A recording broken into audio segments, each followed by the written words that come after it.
We all have different reasons to travel, whether it's to explore new places, a desire to leave everything behind, the love to discover different cultures, to forget, or maybe to meet new people. Solo travel gives you full control over your journey to do whatever you want and to pursue the things that you find important. It's easier to plan a trip by yourself than having to coordinate with other people. When you choose to travel alone, you won't be impeded by other people's schedules. Solo travel is a great way to reconnect with yourself and find your purpose. After all, as Mark Twain said, the world is a book, and he who doesn't travel reads only one page. I've gotten to know myself quite a bit during my solo travels, and I've kindled and rekindled my passion for filmmaking and photography in order to tell stories. As an introvert, solo travel might appear scary because you find it difficult to connect with strangers. But when traveling solo, you're much more approachable, so you might not even have to try that hard to meet new people. Or maybe like me, you don't actually mind being alone. Then solo travel is a perfect way to experience freedom. It's a beautiful way to have the time to enjoy the small moments, reflect on where you've been. And not knowing what is going to happen, or maybe even who you're going to meet, can be very exciting. So yeah, I am a really big introvert, but I still really like traveling solo. And in this video, I'm gonna try to explain why I like it so much.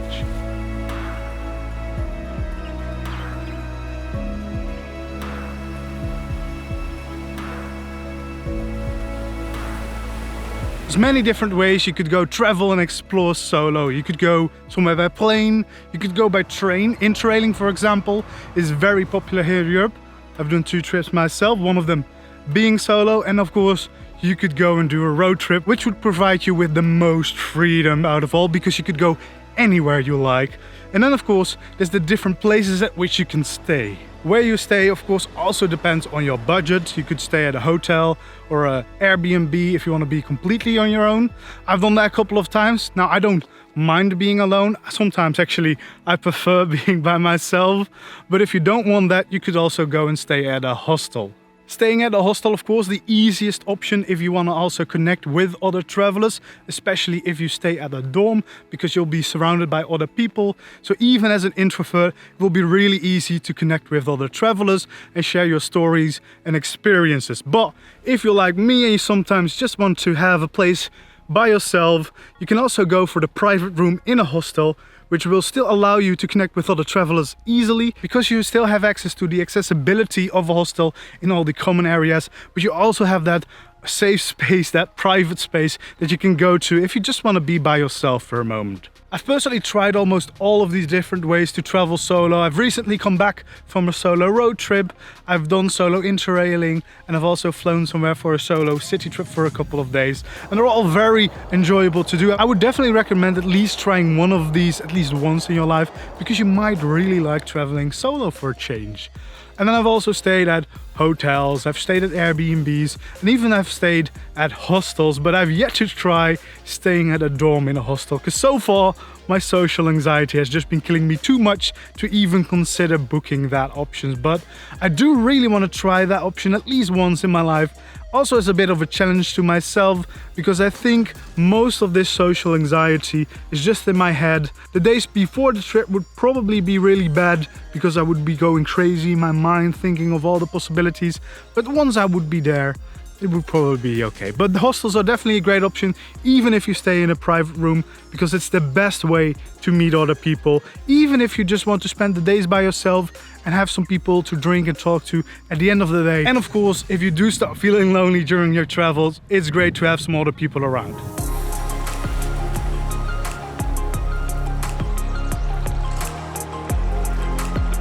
Another advantage of traveling solo, of course, is, well, you're alone most of the time, or at least some of the time, and that means there's plenty of time to, well, think about pretty much everything. So yeah, it's definitely a great time to think about who you want to be, what you want to do in life.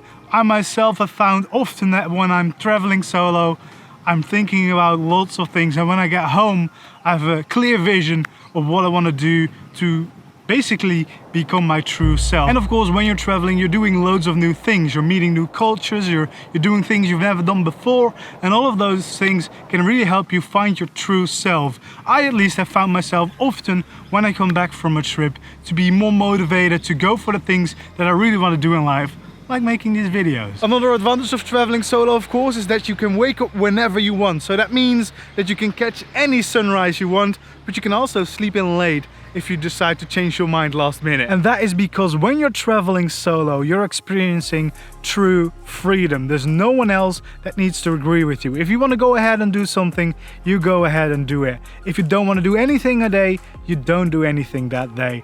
And if you want to change your plans last minute, you do so. And if you cancel plans, that is no problem either. You have true freedom when you're traveling alone, and I have found that so immensely valuable. And I've also experienced some kind of mental freedom as well when traveling solo, because you can leave all the struggles of your day-to-day life behind for a moment and just enjoy the things that you want to do most, and that is so valuable. And not only is it very valuable, I've also found it very nice to be able to completely clear my mind, and I've been able to do that best when I'm traveling solo.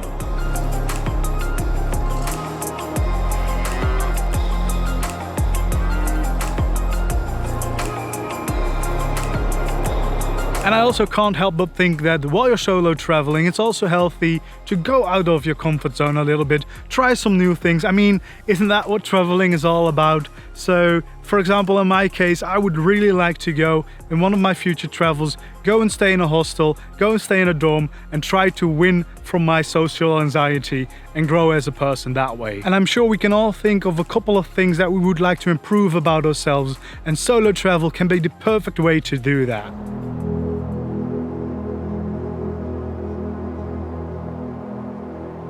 Of course, there are also some disadvantages to traveling solo. Unfortunately, it is not all good.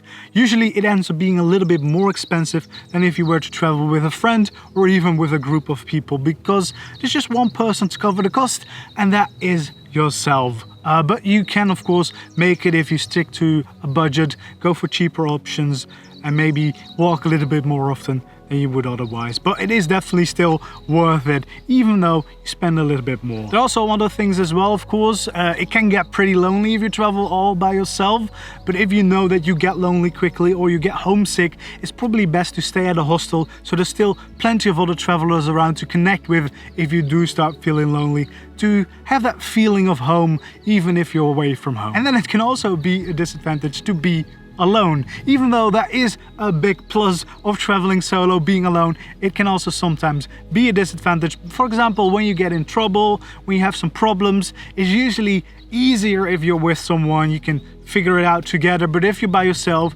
you are the one that needs to figure it out. You need to be the one to solve all the problems by yourself. But then again, this is a disadvantage, but it's also a big plus, because usually these moments are the moments that you learn from and you grow from as a person. Now, if you enjoyed this video and you want to see more travel content, click the playlist on the screen. And if you want to see more of me, I try to post every week about travel, photography and filmmaking. Subscribe to the channel, and I'll see you next time.